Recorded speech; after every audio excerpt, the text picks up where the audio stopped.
César Ramírez. Y solamente por más presentes. Bienvenidos, bienvenidas.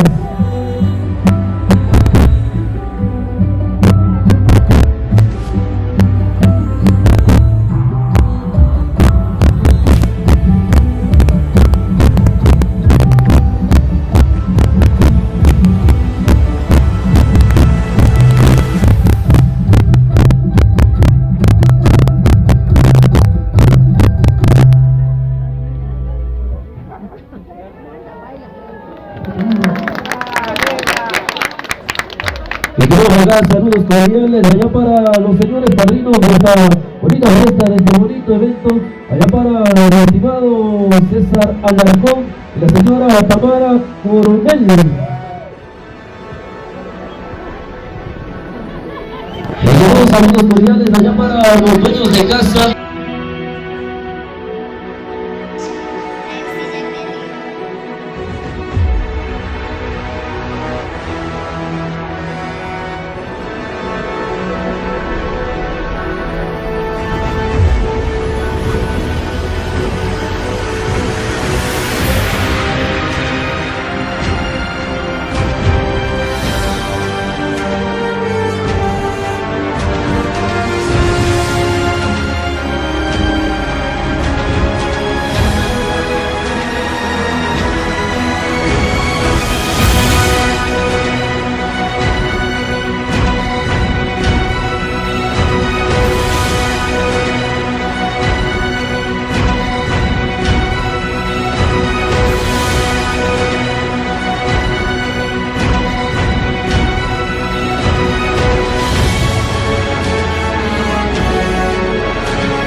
Ayúdanos, siempre nos ayudará a cada uno de nosotros.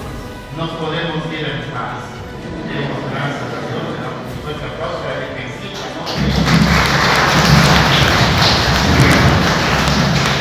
Ella nos proteja y nos bendiga, ¿no? Cantamos a la Madre de Dios.